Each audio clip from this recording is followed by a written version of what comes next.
Karumalai check டேம்லேருந்து 3ஆம் நிலை குடிநீர் பதிக்கிறதுக்காண்டி பைப் லைன் போட்டு கண்ட இடத்துலலாம் தோண்டி போட்டு அதனால் போக்குவரத்து பாதிப்பு, பொதுமக்கள் ஆக்சிடெண்ட் ஆகிறது, பஸ்ஸெல்லாம் பஞ்சர் ஆகி நிற்கிது.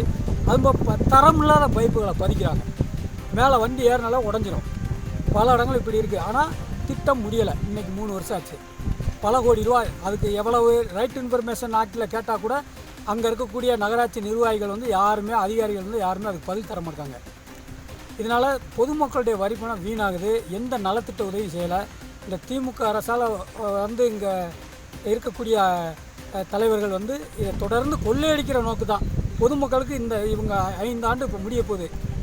இது வரைக்கும் எந்த திட்டமும் இங்கே பொதுமக்கள் பயன்பாட்டுக்கு வரல. இதை விரைந்து முடிக்கிறதுக்கு ஆவணம் செய்வார்களா இந்த நகராட்சி அதிகாரிகள்? கொள்ளையடிக்க உறுதுணையாக இருந்தவர்கள் சீக்கிரமாக இந்த திட்டத்தை விரைந்து முடிக்கும்படி கேட்டுக்கொள்கிறேன்.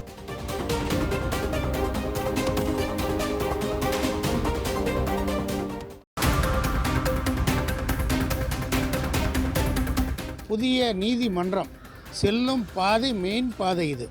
இந்த பாதையில் ரயில்வே பாதை அமைந்துள்ளது. இந்த ரயில்வே பாதையில் ஒரு நாளைக்கு 20, 22, 25 முறை ரயில்கள் செல்கின்றன. இதனால் ஒரு முறைக்கு கேட்டு போட்டால் அரை மணி நேரம் பாதிக்கப்படுது.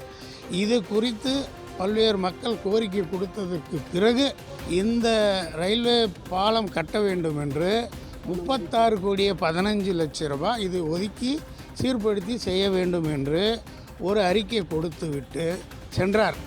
இதுவரையும் எந்த வேலையும் கிணத்தில் போட்ட கல் மாதிரி இருக்கிறது. இதற்கு மேல் இந்த பகுதியில் உள்ள மக்கள் யாரிடம் முறையிடுவது, எப்படி டைமுக்கு நம்ம செல்ல முடியும் என்று புரியவில்லை. இந்த பகுதி மக்கள் பலாயிரம் மக்கள் கல்விக்கு செல்லும், தொழிலுக்கு செல்லும், அலுவலகத்துக்கு செல்லும். அந்த பிரிட்ஜை கட்டி கொடுத்தால் இத்தனை மக்களும் நன்மை அடைவார்கள். இந்த பகுதியில் உள்ள பொதுமக்கள் சார்பாகவும் ஒரு கோரிக்கையாக கொடுக்கிறேன்.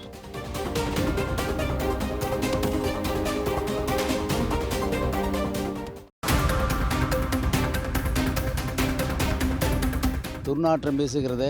பொதுமக்கள் இங்கே சுற்றி ஏறக்குறைய ஒரு 10,000 மக்கள் குடியிருப்பு பகுதிகள் இருந்தும் மாவட்ட நிர்வாகத்துக்கு பல முறை நேரடியாகவும் தொலைபேசி மூலமாகவும் தெரிவித்தும் இதுவரை எந்த நடவடிக்கையும் எடுக்கவில்லை. இந்த ஆட்சியாளர்கள் எதையும் கண்டுகொள்ளவில்லை. என்ன தான் மாவட்ட ஆட்சியரோட மனு கொடுத்தாலும் பல முறை பொதுமக்கள் சார்பாக நாங்கள் மனு கொடுத்தும் இதுவரை எந்த நடவடிக்கையும் எடுக்கவில்லை. அதே போல் இந்த ஏரியில் ஒரு 4 மாதங்களுக்கு முன்பு 2 லட்சம் மீன் குஞ்சுகள் விடப்பட்டது. இதுவரை அந்த ஏரியை ஏலமும் விடவில்லை. இதனால் அரசாங்கத்துக்கு பல லட்சம் நஷ்டம் ஏற்பட்டுள்ளது. இது ஏறக்குறைய 3 வருஷமாக இருக்குது. அதுக்கு முன்னெல்லாம் சுத்தமாக இருந்தது. இப்போ 3 வருஷமாக எந்த பஞ்சாயத்து நிர்வாகமும் எதுவும் செய்யவில்லை, ஒன்றியம் செய்யவில்லை, மாவட்ட நிர்வாகம் எதுவுமே கண்டுகொள்வதில்லை. எத்தனை முறை சொன்னாலும் அவர்கள் அதை கேட்பதாக தெரியவில்லை. திமுக ஆட்சி மக்கள் விரோத ஆட்சியாக தான் நடந்து கொண்டு இருக்கிறதே தவிர மக்களுக்காக எந்த ஒரு நன்மையும் இந்த பகுதிக்கு இதுவரையும் செய்யவில்லை.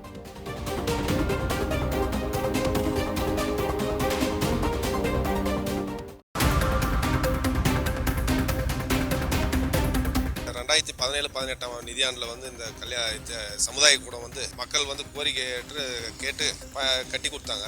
ஆனால் இன்றைக்கி வரையும் அது திறக்கலை, மக்கள் பயன்பாட்டுக்கும் கொடுக்கல. இதங்க இருக்கிற ஏழை எளிய மக்கள் பயன்பெறும் வகையில் இந்த கல்யாண மண்டபத்தை உடனடியாக இதை திறந்து கொடுக்கணும்னு அரசாங்கத்துக்கு தயவு செஞ்சு தாழ்மையை கேட்டுக்கிறோம். வெளியில் இந்த திருமண மண்டபம் இங்கே நிறைய ஏழை எளிய இருக்கிறதுனால இதுக்கு ஏதோ அதிகமாக வெளியில் போனாங்கன்னா 50,000, 1 லட்ச ரூபாய் இந்த மாதிரி திருமண மண்டபத்தை கேட்குறாங்கன்றதுனால இதை இங்கே இருக்கிற அடித்தட்டு மக்கள் கேட்டு பயன்பெறும் வகையில் தான் கேட்டுச்சு. ஆனால் இன்றைக்கி வரையும் திறக்கலை. இதை 1 வருஷம் 1.5 வருஷம் ஆயிடுச்சு இதை கட்டி முடிச்சு. ஏன் திறக்காதுக்கிறாங்கன்னு தெரியல. தயவு செஞ்சு இதை திறந்து வைங்க, மக்களுக்கு பயன்பாட்டுக்கு கொடுங்கன்னு தான் நம்ம கேட்டுக்கிறோம். இதுக்கு மதிப்பீடு சுமார் 74 லட்சம் ரூபாங்க மதிப்பீடு. இந்த சமுதாய கூடத்தை மிக விரைவில் பயன்பாட்டுக்கு கொடுக்குமாறு தாழ்மையுடன் கேட்டுக்கொள்கிறேன். மக்களுக்கு பயன்பெறும் வகையில் உடனடியாக இதுக்கு தீர்வு தருமாறு உங்களை தாழ்மையுடன் கேட்டுக்கொள்கிறேன்.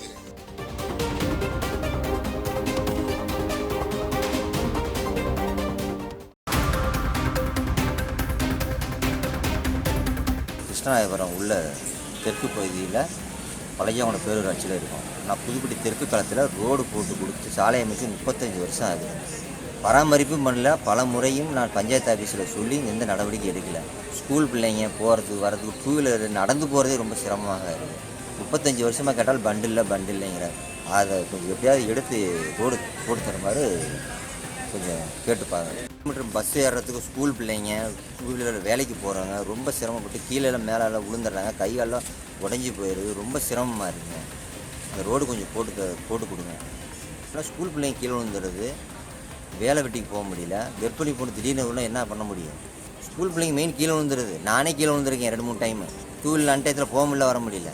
பகல்லே போக முடியல, அன்டயத்தில் எப்படி போக முடியும்? அதிகாரிக்கிட்டு மனு கொடுத்து ஒன்றும் ஆகலைங்க. அடுத்து சிஎம் தான் பார்க்கணும். தமிழ்நாடு அரசு ஏதாவது உதவி பண்ணணுங்க, ரோடு போட்டு கொடுங்க. போய் பஞ்சாயத்தை காட்ட பண்டு இல்லை, பண்டு வரும். எப்போங்க 35 வருஷமாக பண்டு வருது?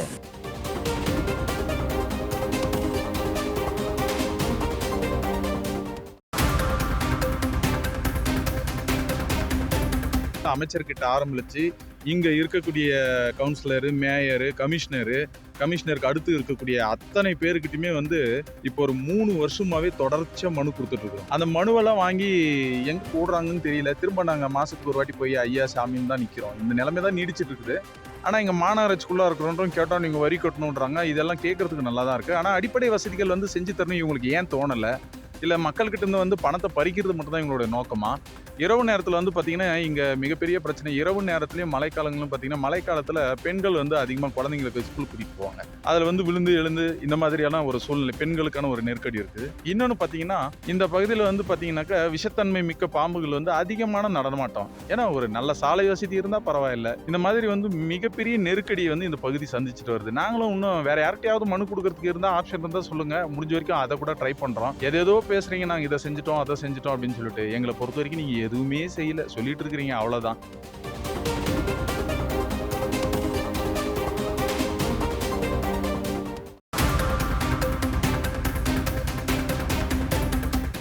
அடி அகலமுள்ள சாலை தற்பொழுது இருபக்கம் வயல்தார்கள் ஆக்கிரமித்து குறுகிவிட்டார்கள்.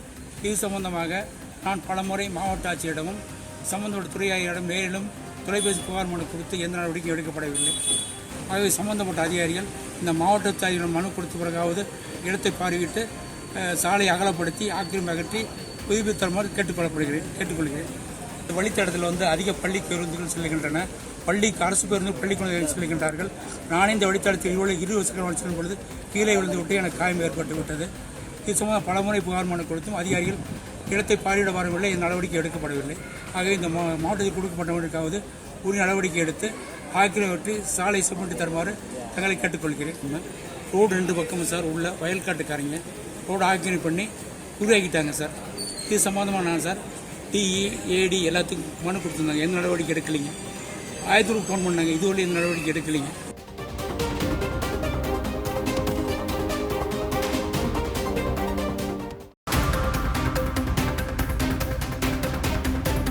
சர்க்கார் பெரியபாளையத்தில் ACS modern city Vetrivel Nagar அந்த பகுதிக்கு மெயின் ரோட்லேருந்து பிரிஞ்சு உள்ளே போகணும். பார்த்துங்க, இந்த ரோடே ஒரு சரிசமமாக இல்லாமல் ஒரு மாதிரி ஸ்லோப்பிங்காக இருக்குங்க. இந்த இதில் சுமார் ஒரு 10 வருடங்களில் எனக்கு தெரிஞ்சு நான் இங்கே 12 வருஷம் ஆகுது, ஒரு 20க்கும் மேற்பட்டோர் உயிரிழந்திருக்காங்க. நூற்றுக்கணக்கானோர் கைகால் உடஞ்சிருக்குங்க. தினந்தோறும் ஏதாவது ஒரு ஆக்சிடென்ட் ஆகிட்டே இருக்குது. ஏன்னா ரோடே ஸ்லோப்பிங்காக இருக்குது, அங்கங்கே ரோடு குந்தும் குழியுமாக இருக்குது. இது பற்றி முதல்வரோட தனிப்பிரிவுக்கு நாங்கள் புகார் அனுப்பிச்சி விட்டுருக்கோம் 2-3 டைம். கலெக்டர் குறை தீர்க்கும் நாளில் ஒரு 4-5 டைம் போட்டிருக்கோம். எல்லாம் பண்ணித்தரோம்ன்றாங்க. ஆனால் இது வரைக்கும் எந்த ஒரு நடவடிக்கையும் எடுக்கலைங்க. தினந்தோறும் நாங்கள் அரசு தனியார் பள்ளி மாணவர்கள் இந்த பகுதியிலிருந்து தினந்தோறும் ஒரு 100கணக்கான மாணவர்கள் போகிறாங்க. பஸ் ஏறுறதுக்கு இங்கே வரணும், தனியார் பேருந்துகளும் வருது. இங்கே திரும்புறதுக்கே ரொம்ப பயமாக இருக்குது. இந்த ஏரியாவில் வர்றதுக்கே பயந்து வர வேண்டியிருக்கு. விபத்து நிறைந்த பகுதியாகவும் இந்த ஏரியா இருக்குது. இது அரசு விபத்து நிறைந்த பகுதின்னு விளம்பர பதாகைகள், ஸ்பீடு பிரேக்கர் இந்த மாதிரி வச்சாங்கன்னா எங்களுக்கு ஒரு பாதுகாப்பாக இருக்குங்க.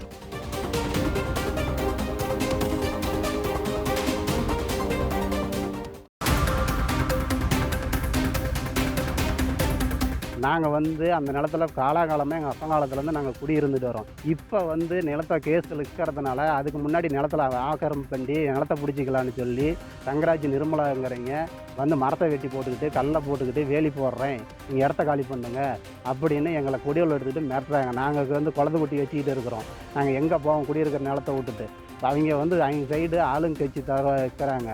திமுக அவைத்தலைவராகவும் இருக்கிறாரு, ஊராட்சி மன்ற அவைத்தலைவராகவும் இருக்கிறாரு. அந்த சப்போர்ட்டில் ஸ்டேஷனில் எந்த ஒரு கேஸ் கொடுத்தாலும் எடுக்க மாட்டேங்கிறாங்க. சரி கம்ப்ளைண்ட்டை வாங்கி வச்சுட்டு சரி போ வந்து பார்க்குறேங்கிறாங்க. நாங்கள் நேற்று கம்ப்ளைண்ட் கொடுத்தோம், நேற்று சாயந்தரம் கொடுத்தோம், இன்னும் எந்த நடவடிக்கை எடுக்கலை.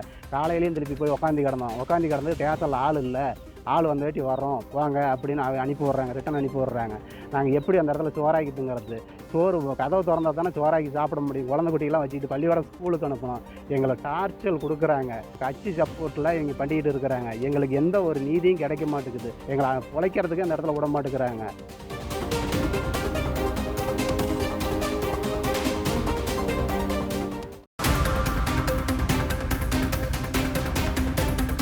ஏலம் அறிவிச்சிருந்தாங்க. இந்த ஏலம் அது வந்து கவர்மெண்ட் ரூல் படி வந்து 10% தான் வந்து இஎம்டி வந்து பதிவு பண்ணி ஏலம் இஎம்டி எடுத்து உள்ள ஏலத்துக்கு வரணும். ஆனால் இங்கு வந்து தோட்டத்துறை நெடுஞ்சாலைத்துறை அதிகாரி டி அவர்கள் வந்து ஒருதலை பட்சமாக 2 பேருக்கு சார்பாக 108% போட்டு இஎம்டி கட்டி உள்ள ஏலம் நடத்தணும்னு சொல்லி எல்லாம் ஏற்பாடு பண்ணிட்டாங்க. இதனால வந்து வியாபாரி வந்து ஒரு 15 பேர் தான் வியாபாரியை வந்து கலந்துக்க முடிஞ்சது. ஏன்னா 2,35,000 எடுக்க வேண்டிய டிடிக்கு 35 லட்சம் ரூபாய்க்கு டிடி எடுக்க சொல்லி இவங்க போட்டுக்கிறாங்க. இது வந்து இல்லீகல். 2 பேருக்கு சாதகமாக லஞ்சம் வாங்கி கொண்டு இந்த மாதிரி பண்ணியிருக்கிறாங்க. ஆனால் வந்து இது வந்து கிட்டத்தட்ட 100-150 வியாபாரியுடைய வாழ்வாதாரம் வந்து பாதிக்குது வந்து. ஆனால் இப்போ வந்து எல்லாரும் சுமூகமாக பேசுனதுனால இப்போ ஏலம் வந்து ரத்து செய்யப்பட்டுள்ளது. இதற்கு மேற்கொண்டு இன்னும் அடுத்த ஏலத்திலையும் எங்களுக்கு வந்து 10% இஎம்டி வைக்கிறதுக்கு எங்களுக்கு வந்து அவங்க சாதகமாக செய்யறோம்னு சொல்லியிருக்கிறாங்க. ஆனால் அதுபடி நடக்குமா என்னது தெரியல. இது அரசு தான் வந்து நடவடிக்கை எடுக்க வேண்டும்.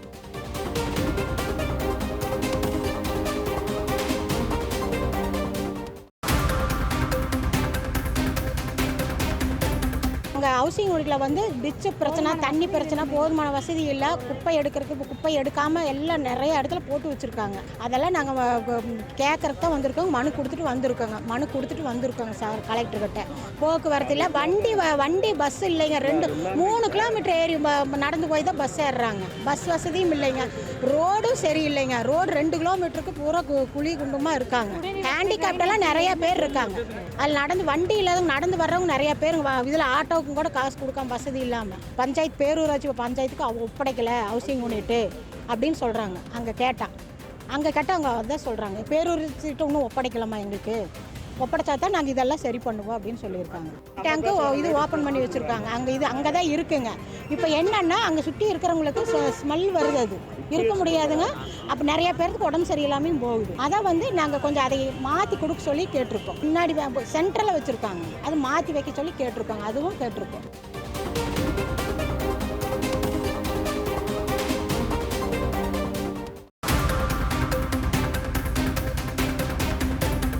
தண்ணி வந்து 6 மாதமாக எங்களுக்கு இல்லாத நாங்கள் தண்ணி அவஸ்தைப்படுறோம். எங்களுக்கு இது திருநங்கைன்றதுக்காக எங்களுக்கு எல்லாத்துக்கும் இந்த தண்ணி வசதி வேணும். இந்த அரூர் மெயின் ரோடுக்கு எங்களுக்கு ரொம்ப கஷ்டமாக இருக்குது. நாங்கள் பெட்டிஷன் கொடுத்தா கூட அதை எடுத்து குப்பை தொட்டியில் போட்டுடுறாங்க. போய் கேட்டால் அனாவசியமாக எங்களை தூக்கி குப்பை தொட்டியில் ஆட்டம் எறிகிறாங்க. 300 ரூபா கொடுத்து தண்ணி வாங்குறதுக்கு எங்களுக்கு வசதி இல்லை. காலையில் 5 மணிக்கு போகிற புள்ள ராத்திரிக்கு 8 மணிக்கு வருது. 300 ரூபா கொடுத்து நாங்கள் தண்ணி வாங்க முடியாது. அந்த சூழ்நிலையில் நாங்கள் இருக்கிறோம். எப்படிங்க சார் தண்ணி இல்லாமல் ஒரு மக்கள் வாழ்கிறது? தண்ணி தாங்க சார் மக்களுக்கு பொதுவானது. அந்த தண்ணியே இல்லைன்னா எப்படிங்க சார் பிழைக்க முடியும்? பெட்டிஷன் கொடுத்தா பெட்டிஷனை கொண்டு போய் குப்பை தொட்டியில் போட்டுடுறாங்க. கேட்டால் போங்க நாங்கள் மாதம் அனுப்புகிறோம், செஞ்சுருவாங்க, இன்றைக்கி செஞ்சுருவாங்க, நாளைக்கு செஞ்சுருவாங்கன்ட்டே சொல்கிறாங்க. அப்போ சொல்லிட்டு இப்போ வரமில்லை போப்போ அவங்களுக்கு என்ன பைப் போடாதுன்ட்டு வினோத்குமார் சொல்லி கொடுக்குறாப்புல. வினோத்குமார்னால தான் இங்கே தண்ணி வசதி பண்ணாமல் இருக்கிறாங்க. எங்களுக்கு இது தண்ணி வசதி போய் எங்கே சொல்கிறே செஞ்சுக்கோ, பண்ணிக்கோ, நீ எவத்தில் போய் பண்ணிக்கோ அப்படின்னு சொல்லிடுறாங்க.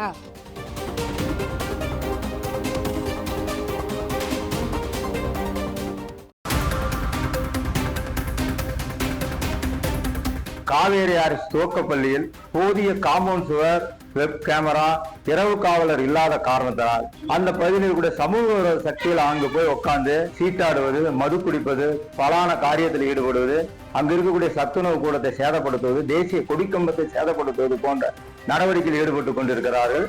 அதே மாதிரி சத்துணவு கூடத்தை வந்து அடிச்சு உடைச்சிருக்காங்க. அதே போல தகராறு செய்வது, அதே மாதிரி ரவுடித்தனத்தில் ஈடுபடுவது போன்ற காரியங்களை ஈடுபடுறாங்க. அக்கம் பக்கத்தில் இருக்கக்கூடிய பொதுமக்கள் போய் கேட்டா நாங்க அப்படித்தான் செய்வோம், உங்களால என்ன முடியுமோ அப்படிங்கிற மாதிரி சொல்றாங்க. ஏற்கனவே அங்க பள்ளியில் வந்து ஒரு இரவு வாட்ச்மேன் அந்த பகுதி மக்கள் சார்பில் போட்டிருந்தோம். அவர்களும் இன்னைக்கு அவரை கொண்டு இருக்காங்க. அது சம்பந்தமான வழக்கும் பள்ளிப்பாளையம் காவல் நிலையத்தில் நிலுவையில் இருக்குங்கிறதையும் கவனப்படுத்துறோம். இதனால அந்த பள்ளிக்கு குழந்தைகள் அனுப்புவது கூட பெற்றோர்கள் அச்சப்படக்கூடிய ஒரு சூழல் ஏற்பட்டிருக்கிறது. எனவே தமிழக அரசாங்கமும் சம்பந்தப்பட்ட அதிகாரிகளும் உடன் தலையிட்டு காம்பவுண்ட் சுவர், வெப் கேமரா, அதே மாதிரி இரவு காவலர் உள்ளிட்ட வசதிகளை ஏற்படுத்தி தர வேண்டும்.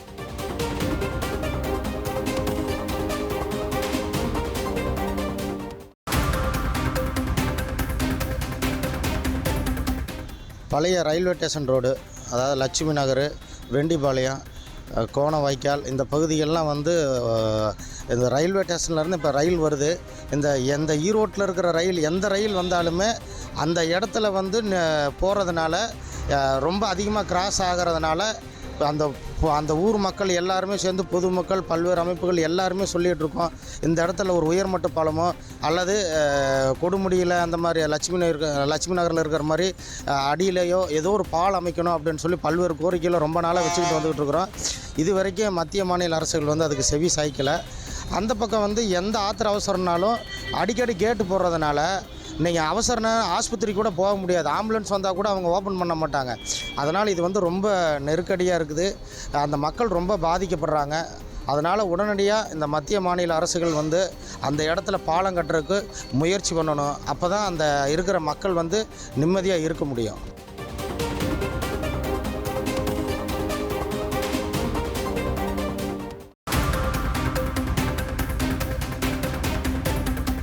இயங்கி வந்த ஆதார் புகைப்பட, ஆதார் பெயர் மாற்றம் மற்றும் குழந்தைகளுக்கு ஆதார் பதிவுகள் செய்கிற இடத்தை தற்போது மாவட்ட ஆட்சித்தலைவர்கள் மாற்றம் செய்துள்ளார். மாறாக அவர்களை இந்த வெயிலில் நிறுத்தி இந்த ஆதார மையத்தை செயல்படுவதால் குழந்தைகள் பெரும் சிரமத்திற்கு இந்த கோடை வெயிலில் தாங்க முடியாமல் தாய்மார்களும் சிரமத்திற்கு ஆளாகிறார்கள். பொதுமக்கள் அமர்ந்து ஆதாரம் எடுப்பதற்கான வசதி இருப்பதனால் உள்ளே அதற்கான நாற்காலிகள் போன்ற வசதிகளை ஏற்பாடு செய்து ஆதாரத்தை பிடிப்பதற்கான முயற்சியை மாவட்ட நிர்வாகம் செயல்படுத்த வேண்டும். மேலும் மாவட்ட ஆட்சித்தலைவர் அவர்கள் ஏற்கனவே குழந்தைகளுக்கு எடுத்த ஆதார மையம் மாவட்ட ஆட்சித்தலைவர் அலுவலக கட்டிடத்திலே 2வது மாடியிலே இயங்கி வந்தது. அந்த 2வது மாடியிலே மீண்டும் குழந்தைகளுக்கும், பச்சிளம் குழந்தைகளுக்கும், சிறுவர்களுக்கும் எடுக்கிற, பள்ளி மாணவர்களுக்கும் எடுக்கிற அந்த ஆதார மையத்தை அங்கே மீண்டும் செயல்படுத்துமாறு, வெயிலில் தாக்கத்தில் இருந்து பாதிப்புக்கு ஆளாகாத வண்ணம் இங்கே பல்நோக்கு மையத்திலே அதற்கான வசதிகளை, மின்விசதி, பேன் போன்ற வசதிகளை ஏற்பாடு செய்து பொதுமக்கள் அமர்ந்து ஆதாரம் பிடிப்பதற்கான வசதியை ஏற்பாடு செய்து தருமாறு.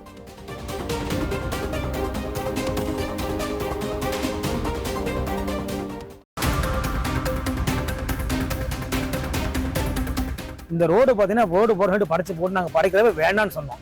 இதை படைச்சு போட்டு கிட்ட 1.5 வருஷம் 1.5 வருஷம் ஆகி போச்சுங்க. இது வந்து பார்த்தீங்கன்னா அந்த வெடிசம்பாளையம் போகிறதுக்காகட்டும், பள்ளிப்பாளையம் போகிறதுக்காகட்டும், திருச்செங்கோடு போகிறது வந்து ஒரு மிகப்பெரிய பிரதான சாலை. அந்த பக்கம் வசிக்கூடிய குடும்பத்துக்கு பார்த்தீங்கன்னா எல்லாத்துக்கும் பார்த்தீங்கன்னா ஒரு மிகப்பெரிய சாலை. இது வந்து படைச்சு போட்டு 1.5 வருஷம் 1.5 வருஷம் மேலே ஆகி போச்சு. ஆனால் வந்து என்ன காரணம் தெரியல, இது மீண்டும் போட முடியும். நானும் போய் பலமுறை நகராட்சி நிர்வாகத்தை எடுத்து சொன்னோம். ஆனால் அந்த வார்டு ஆளுங்கை சேர்ந்த வார்டு கவுன்சிலர் அவுட்டும் போய் சொன்னோம். ஆனால் அவங்க வந்து யாருமே இதை வந்து காது கொடுத்து கேட்குற மாதிரி தெரியலைங்க. இதில் பாருங்க, நீங்கள் பாருங்க, பேச பாருங்க, வண்டிகள்லாம் போயிட்டு இருப்பாரு, வண்டி மக்கள்லாம் பாரு, பொதுமக்கள்லாம் போயிட்டு இருப்பாங்க. ரெண்டாவது இன்னொன்று என்ன கேட்டாக்க, இப்போ வந்து இப்போ பள்ளிப்பாளையம் நகராட்சி சேர்மனுக்கும் இந்த வார்டில் இருக்கிற கவுன்சிலருக்கு என்ன பிரச்சனை என்ன தெரியலீங்க. 2 பேரும் என்ன காரணமோ தெரியலீங்க. இதை வந்து கண்டுக்காம அப்படியே போட்டாங்க. கிட்டத்தட்ட 1.5 வருஷம் மேலே பறிச்சு போட்டோம். நாங்களும் போய் பலமுறை நகராட்சியும் போய் சொல்லிட்டோம். ஒரு வார்டு கவுன்சிலும் பலமுறை போன் போட்டால் போன் எடுக்கிறது இல்லைங்க. அவரை பார்த்து கிட்டத்தட்ட வெகு வருஷம் ஆகி போச்சு. நேரில் பார்த்து அவர் இந்த பக்கம் வரவே இல்லைங்க. வண்டியில் போகிறவங்க கீழே விழுந்து ரொம்ப ரொம்ப சிரமமாக இருக்குது. இந்த ரோடு வந்து போட்டு கொடுத்தா ஒரு மக்கள் பயன்பாட்டுக்கு ஒரு மிக சிறப்பாக இருக்கும்.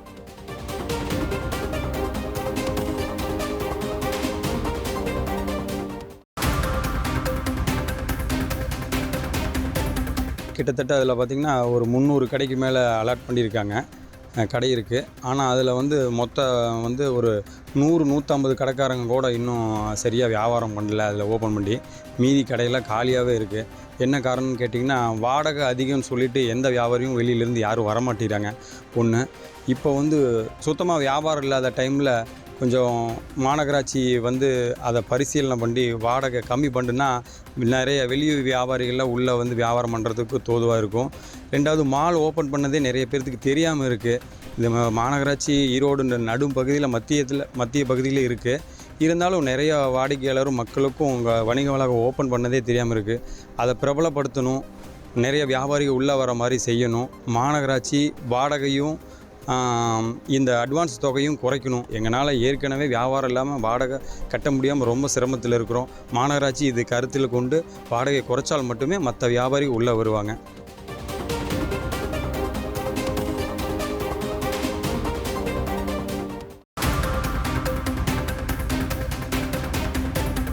1944 முன்னாடி எங்கள் அப்பாவும் தாத்தாவெல்லாம் இங்கே வந்துட்டாங்க. நாங்கள் வந்து அதுக்கப்புறம் ஒரு 2 வருஷம் இது என்றது வந்து 3வது வம்சப்படி. நாங்கள் இங்கே பிறந்து வளர்ந்து ஒரு 500-1000 குடும்பம் இருந்த இடம். நிறைய போக்குவரத்தும் நல்லா இருந்துச்சு. அதுக்கப்புறம் இப்போ எங்களை காலி பண்ண சொல்லி வனத்துறை வந்துட்டு ஒரு தொலைப்படுத்திருக்காங்க. ஆனால் ஸ்டாலின் நிர்வாகமோ வேறு எந்த அரசோ வந்து எங்களுக்கு எதுவுமே செய்யலை. அவங்க எதுவும் தகவலும் கொடுக்கல. அதே மாதிரி எங்கள் வம்சாவளியை இன்னும் நாங்கள் கொஞ்சம் வாழணும், இதுக்குள்ளேயே இருக்கணும். இந்த போஸ்டல் டிபார்ட்மெண்ட்டை காலி பண்ண சொல்லி சொல்கிறாங்க. ஆனால் நாங்கள் இந்த தபால் போகிறது போக்குவரத்தெல்லாம் நாங்கள் அந்த போஸ்டல் டிபார்ட்மெண்ட்டில் எங்களுக்கு 74 கார்டு இருக்குது, 74 அக்கௌண்ட் நம்பரும் இருக்குது. அது இல்லாமல் இதை நீங்கள் காலி பண்ணிங்கன்னா நாங்கள் வந்து வேறு எங்கே போகிறது? நாங்கள் இந்த ஏரியாவில் பிறந்து வளர்ந்ததுனால இந்த ஏரியாவில் இருக்கிறோம்.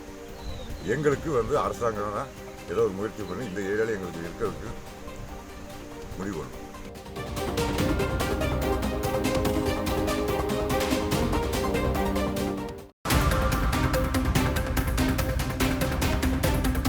இந்த காந்திநகர் பகுதி 4 வழிச்சாலையுடைய மையம்.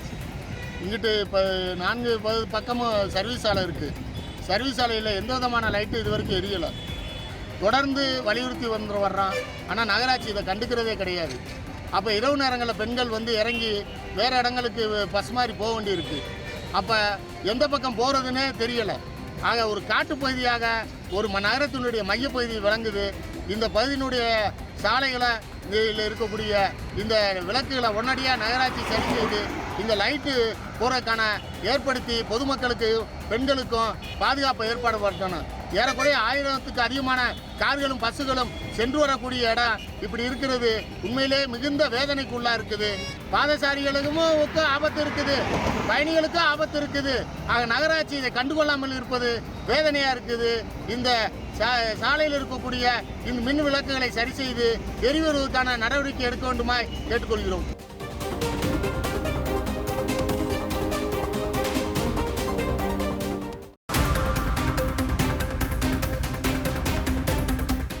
ராஜகோபாலபுரம் கிராமம். இந்த கிராமத்தில் ஆதித்திராவிடர் சமுதாய மக்கள் மட்டும் சுமார் 100க்கு மேற்பட்ட குடும்பங்கள் இருக்கும். மழை பெய்யும் காலத்தில் பார்த்திங்கன்னா தடுப்பணை கொஞ்சம் இருந்துச்சு. தடுப்பணை ஒன்று கட்டி தந்தாங்க. தடுப்பணை இப்போ இடிஞ்சு டேமேஜ் ஆகிடுச்சு. ஃபுல்லாக டேமேஜ் ஆனதுனால தண்ணி ஃபுல்லாக ஏரியா காலனிக்குள்ளே ஆதித்திராவிடர் காலனிக்குள்ளே தான் வர்றதுனால இந்த ஆதித்திராவிடருக்கு 50 வீடு கட்டி கொடுத்த வீடுகள்லாம் பாதி வீடு இடிஞ்சு போச்சு. பல முறை மனு அளிச்சிருக்கோம். யாருமே எந்த நடவடிக்கை எடுக்கலை. இன்ன வரைக்கும் அரசு தரப்பில் எந்த நடவடிக்கையும் இல்லாமல் இருக்குது. இதை உடனே பண்ணி தரணும். 2வது தண்ணி ஊருக்குள்ளே வர்றதுக்கு காரணம் என்னென்னு பார்த்தீங்கன்னா கம்மா தூர் வராமல் இருக்குது. தூர் வராமல் ஏன்னா 2 பரலாங்கு கிட்டத்தட்ட 2 பரலாங்கு அளவுக்கு கம்மா நீளமான கம்மா இருக்குது. அந்த கம்மாவை சீரமைப்பு பண்ணி தூர் வாரி தந்துருந்தாங்கன்னா இந்த நிலைமை ஏற்பட்டிருக்காது. பல வீடுகள் இடிஞ்சிருச்சு. இதுக்கு காரணம் போன முறை பேஞ்ச மழையெல்லாம் பார்த்திங்கன்னா அதிகமான பாதிப்பு, நிறையா பாதிப்புகள் ஏற்பட்டுருச்சு. அவ்வளோ சூழ்நிலை ஏற்பட்டு இருக்குது. இதை அரசு கவனத்தில் செலுத்தி எங்களுக்கு தடுப்பணையும் சமுதாய குழுமம் கம்மாய் தூர் வாரி தரவும்.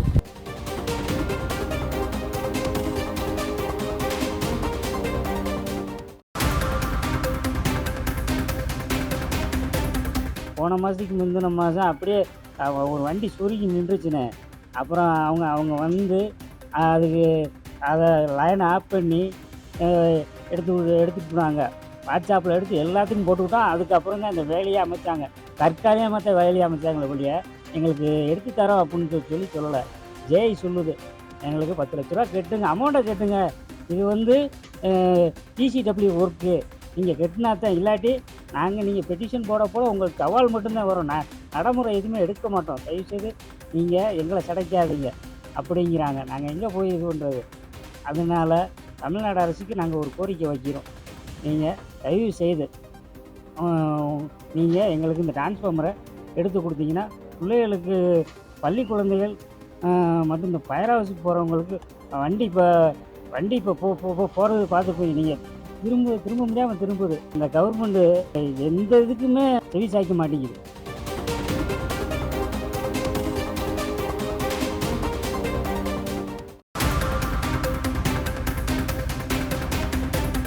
சாகுபடிகள் விவசாயிகள் அதிகமாக உற்பத்தி பண்ணி வருகிறார்கள். ஒரு 3000 ஏக்கருக்கு அதிகமாக விற்பனை செய்து இந்த உற்பத்தி பண்ணி எல்லாம் சாகுபடி செய்து வருகிறார்கள். இப்பொழுது அந்த கீரைகளை தனியார் கம்பெனிகள் போட்டி போட்டு கொண்டு வாங்கும் அளவிற்கு தனியார் நிறுவனங்கள் கிழவங்காட்டை நோக்கி இப்பொழுது வந்திருக்கு. ஆகவே இதை கருத்தில் கொண்டு அரசாங்கம் ஒரு கொள்முதல் மையம், காய்கறி கொள்முதல் மையங்கள் அமைத்து ஒரு விவசாயிகளுக்கு ஒரு கமிஷன், வாடகை இல்லாமல் இந்த காய்கறிகளை கொள்முதல் பண்ணால் நல்ல லாபகரமாக இருக்கும். அதே போல் இந்த அரசில் வணிகத்துறை இருக்கிறது. அந்த வணிகத்துறை எந்த ஒரு விவசாயிகளுடைய குறைகளை கேட்க முன் வரவில்லை என்று தான் சொல்ல வேண்டும். கேட்டு அந்த காய்கறி விற்பனை மையங்களை ஒரு அரசுக்கு ஒரு ஆலோசனை வழங்கி விவசாயிகளிடம் நேரடி இந்த காய்கறிகளை வாங்கி கீரைகளை வாங்கி விற்பனை செய்தால் நல்ல லாபகரமாக இருக்கும் என்று நான் சொல்லிக்கொள்ள கடமைப்பட்டிருக்கிறேன்.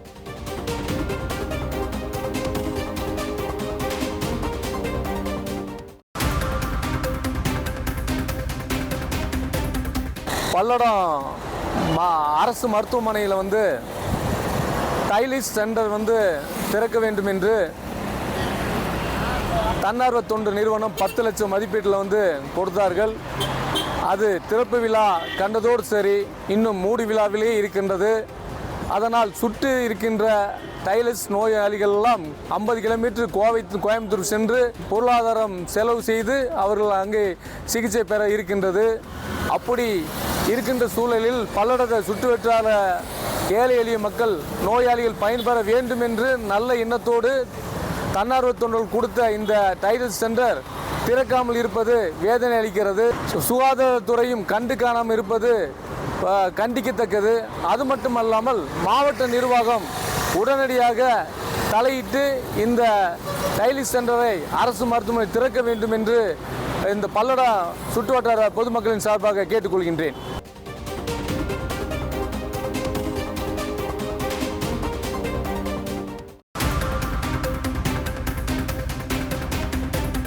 சாய் தண்ணி மட்டும் வருது. இதே தண்ணி தான் ஒரு மாதமாக வந்துட்டுருக்கு. எப்போ தண்ணி இதானதோ அப்போ இருந்து கீழே போனதுலேருந்து இதே தண்ணி வருது. ஒரு 2 நாள் ஒரு போர் தண்ணி வந்தது, அதுக்கப்புறம் காணோம். இப்போ தண்ணி வந்து இதே தான் வந்துட்டுருக்கு. நிறைய பேர்த்துக்கு பேதிக்கு ஆகுது. தண்ணி இது ப்ராப்ளம் ஆகுது. ஒரு பைப் இல்லாமல் நீக்கி விட்டேன், அது பார்த்துட்டிங்க. பார்த்ததுக்கு அப்புறம் அடுத்தது பஞ்சாயத்தில் நானும் போய் சொன்னேன். நான் ஒரு வாரமாக சொல்லிகிட்டு இருக்கிறோம், எந்த ஆக்ஷனும் இல்லை.